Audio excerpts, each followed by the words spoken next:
અમીરગઢ તાલુકાના બોટાવાડા ગામે અકસ્માતની ઘટનામાં નવો વળાંક સામે આવ્યો છે। અમીરગઢ તાલુકાના બોટાવાડા ગામે અકસ્માતની ઘટનામાં નવો વળાંક સામે આવ્યો છે।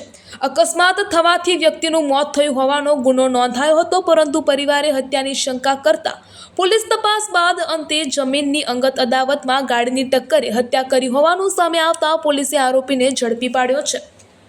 જર જમીન અને જોરું ત્રણેય કજિયાના છોરું કહેવતને સાર્થક કરતો કિસ્સો બનાસકાંઠાના અમીરગઢના બોટાવાડા ગામે જોવા મળ્યો છે। જમીનની અંગત અદાવતમાં ગાડીની ટક્કરે પોતાની બાજુમાં રહેતા ખેતર માલિકને પતાવી દીધો હતો। જો કે પહેલા તો આ સમગ્ર મામલે અકસ્માતમાં મોત થયાની અમીરગઢ પોલીસ સ્ટેશને ફરિયાદ નોંધાઈ હતી। જો કે પરિવારજનોએ હત્યાની શંકા જતા પોલીસને સમગ્ર ઘટના વિશે વાકેફ કરતા પોલીસે આ બનાવને લઈને તપાસ હાથ ધરી હતી। આ ઘટનાની વાત કરીએ તો અમીરગઢના બોટાવાડા ગામના ઈશ્વરભાઈ પટેલનું અકસ્માત થતાં મોત થયું હોવાથી અમીરગઢ પોલીસે અકસ્માતનો ગુનો નોંધી આગળની કાર્યવાહી હાથ ધરી હતી, પરંતુ મરણ જનાર વ્યક્તિના પરિવારજનોએ અકસ્માત નહીં પરંતુ હત્યા કરાઈ હોવાની શંકા કરી હતી અને પરિવારજનોએ શંકાના આધારે પોલીસે આ દિશામાં તપાસના ચક્રો ગતિમાન કર્યા હતા, જેમાં અમીરગઢ પોલીસે સફળતા મળી હતી।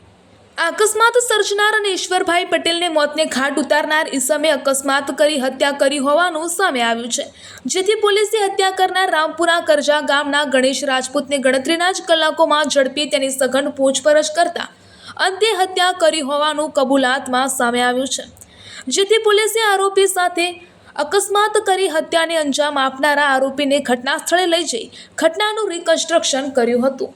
અમીરગઢ પીઆઈ બીડી ગોહિલના જણાવ્યા મુજબ 5મી જુલાઈએ અકસ્માત થયો હોવાનો ગુનો અમીરગઢ પોલીસ સ્ટેશનમાં નોંધાયો હતો, જેમાં અકસ્માત વિશે શંકા આવતા વધુ તપાસમાં હત્યા થઈ હોવાનું સામે આવ્યું હતું। ગઈ તારીખ 4/7/2016ના રોજ અમીરગઢ પોલીસ સ્ટેશન વિસ્તારમાં આવેલ બાટાવાડા અને કરજા ગામ વચ્ચે એક વાહન અકસ્માતનો બનાવ બનેલ, જે વાહન અકસ્માતના બનાવ અંગે ફેટલ એક્સિડન્ટનો ગુનો તારીખ 5/7/2026ના રોજ દાખલ કરવામાં આવેલ હતો।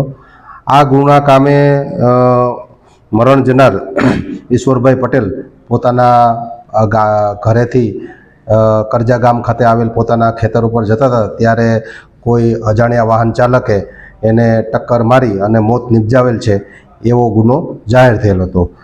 આ ગુનામાં બનાવવાળી જગ્યાની અમીરગઢ પોલીસ ઇન્સ્પેક્ટર શ્રી બીડી ગોહિલ તથા ઇકબાલગઢ આઉટપોસ્ટની ટીમે વિઝિટ કરતા આ બનાવ જે જગ્યાએ બનેલ હતો અને જે મરણ જનારની જે ડેડ બોડી પડેલી હતી એ ઘણા ડિસ્ટન્સ ઉપર પડેલી હતી અને એનો મોબાઈલ પણ દૂર બનાવવાળી જગ્યાએ દૂર પડેલો હતો।